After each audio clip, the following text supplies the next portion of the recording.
.com। Ranjit को उस रात ये पता नहीं था कि वो एक वेबसाइट उसकी जिंदगी हमेशा के लिए तबाह कर देगी। रंजीत जो 26 साल का था, गवर्नमेंट के साइबर सेल में काम करता था और वो ग्रीवियंस रिड्रेसल डिपार्टमेंट का सबसे होनहार एम्प्लॉय था। हर रात की तरह वो उस रात भी बैठा हुआ लोगों की कंप्लेंट्स चेक कर रहा था, जब एकदम से एक के बाद एक देश के अलग अलग हिस्सों से उसके सिस्टम पर कंप्लेंट्स आने लगी। जब उसने कंप्लेंट्स खोल के देखी तो सारी की सारी कंप्लेंट्स एक साइट को लेकर थी जिसका नाम था moth.com। और सारी कंप्लेंट्स में यही लिखा था कि इस साइट ने हमें काफी नुकसान पहुंचाया है। रंजीत ऐसी स्पैम साइट्स और कंप्लेंट्स का आदी था, तो उसने उसे इग्नोर कर सीरियस कंप्लेंट्स पर फोकस करना शुरू कर दिया। वो अपना काम करता गया और कुछ दिनों में उस साइट को लेकर कंप्लेंट्स भी आना बंद हो गई। लेकिन फिर एक रात कुछ ऐसा हुआ जिसने रंजीत की जिंदगी बदल दी। उस दिन उसे काम खत्म करते करते रात के 11 बज गए थे।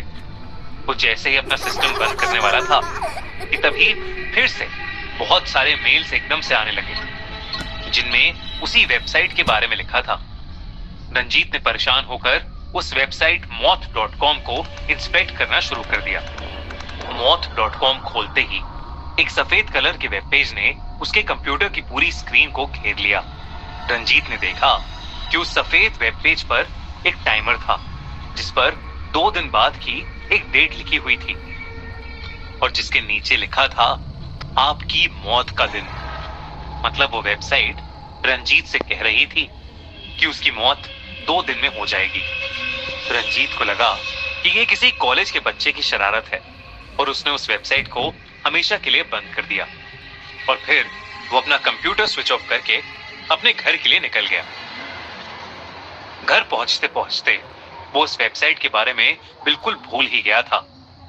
उस रात सोने से पहले रंजीत को भूख लगी तो वो सैंडविच बनाने के लिए किचन में चला गया। ब्रेड पर बटर लगाने के बाद वो टमाटर काट कर उसमें डालने लगा। वो चाकू से टमाटर काट ही रहा था कि तभी पता नहीं एकदम से उसे ऐसा लगा कि जैसे उसके हाथ पर उसका कंट्रोल ही नहीं है और उसने चाकू से टमाटर की जगह खुद की उंगली काट ली।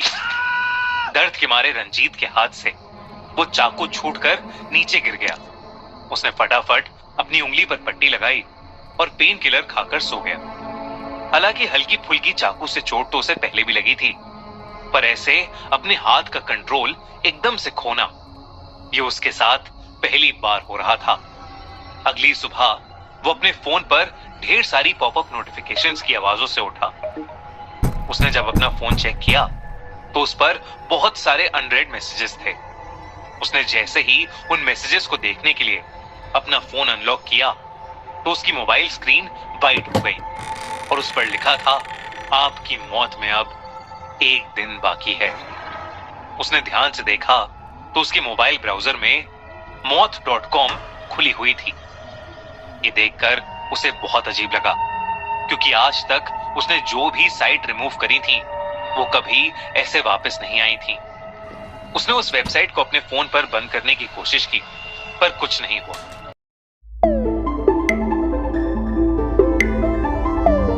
उसका फोन तब तक हैंग ही रहा जब तक उसने फोन को रीस्टार्ट नहीं कर लिया।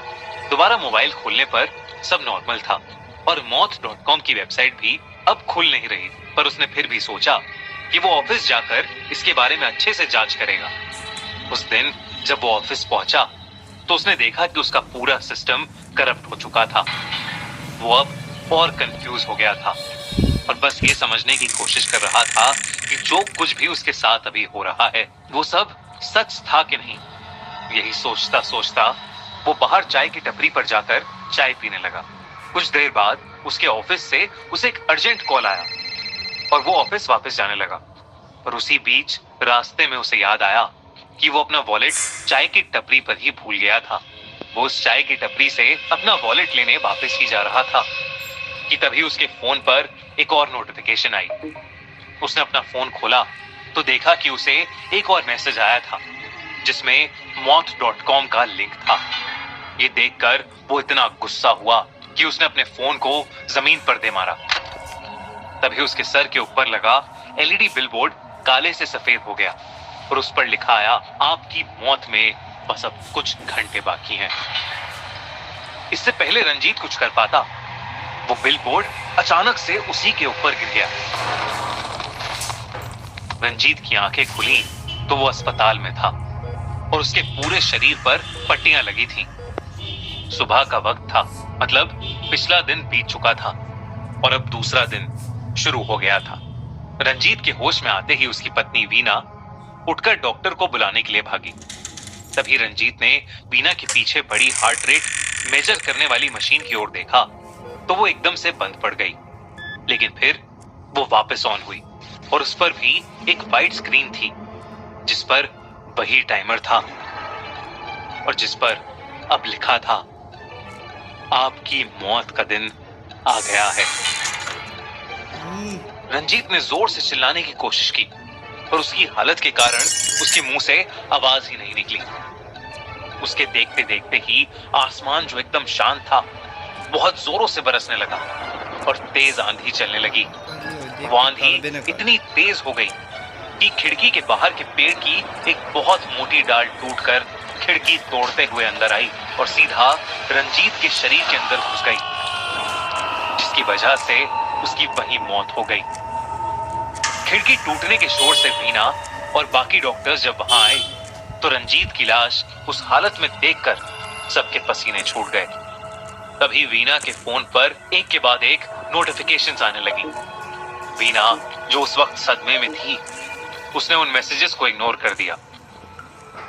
रंजीत के अंतिम संस्कार के बाद एक दिन वो बैठी रंजीत का मोबाइल देख रही थी तो उसने देखा कि रंजीत के फोन में उस दिन के बहुत से मैसेजेस पड़े हैं और सभी मैसेजेस में एक ही वेबसाइट का लिंक था, मौत.com। वही वेबसाइट जिसे रंजीत कभी बंद नहीं कर सका। लेकिन कुछ टाइम के बाद वो वेबसाइट हमेशा के लिए बंद हो गई। पर क्या था उस वेबसाइट में और कौन उस वेबसाइट को चला रहा था, ये कभी किसी को पता नहीं लग पाया। क्या आप उस वेबसाइट को कभी खोलना पसंद करेंगे?